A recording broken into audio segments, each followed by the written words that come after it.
કાપોદ્રાના હીરાના કારખાનામાં શરણ ફાટતા રત્ન કલાકારનું મોત, અન્ય એક ઈજાગ્રસ્ત. પોલીસે તપાસ હાથ ધરી. સુરત શહેરના હીરા ઉદ્યોગના ધબકાર સમાન કાપોદ્રા વિસ્તારમાં આવેલ એક કારખાનામાં આજે ગંભીર દુર્ઘટના સર્જાઈ હતી, જેમાં એક આશાસ્પદ રત્ન કલાકારનું કમકમાટી ભર્યું મોત નીપજ્યું છે. હીરા ઘસવાની કામગીરી ચાલી રહી હતી ત્યારે અચાનક ઘંટી પર લાગેલી શરણ હીરા ઘસવાની તકતી ધડાકાભેર ફાટતા જીવલેણ અકસ્માત થયો હતો. આ ઘટનામાં નવીન નામના યુવકને ગંભીર ઈજાઓ પહોંચતા તેનું મૃત્યુ થયું હતું, જ્યારે અન્ય એક કામદારને પણ ઈજાઓ થતાં તેને તાત્કાલિક સારવાર અર્થે હોસ્પિટલમાં ખસેડવામાં આવ્યો છે. બનાવની જાણ થતાં કાપોદ્રા પોલીસ મથકનો કાફલો ઘટના સ્થળે દોડી ગયો હતો અને કાયદેસરની કાર્યવાહી હાથ ધરી હતી. પોલીસે મૃતકના દેહને પોસ્ટમોર્ટમ માટે સ્મીમેર હોસ્પિટલ ખાતે ખસેડ્યો હતો.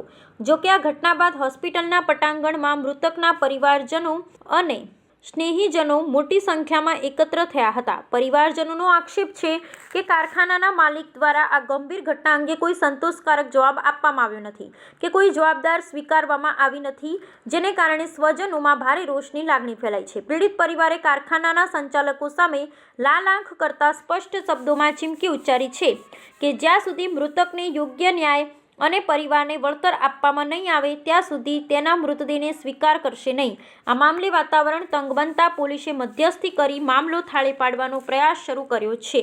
રત્ન કલાકારોની સુરક્ષા ને અકસ્માત વળતરનો મુદ્દો ફરી એકવાર આ ઘટનાને કારણે ચર્ચાના કેન્દ્રમાં આવ્યો છે.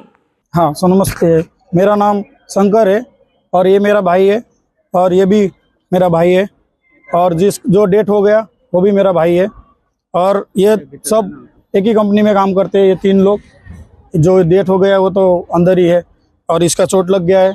ये सब कारखाने के लापरवाही से हुई है. मेंटेनेंस नहीं किया. जो मोटर था, शरण था, 1 महीने पहले उनको वहाँ पे शॉर्ट भी हुआ, करंट भी लगी, फिर भी उन्होंने ध्यान नहीं दिया.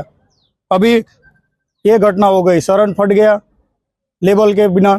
जब लेबल नहीं होता है तो शरण फट गया, फिर भाई का डेथ हो गया और इसका काफ़ी चोट आई है.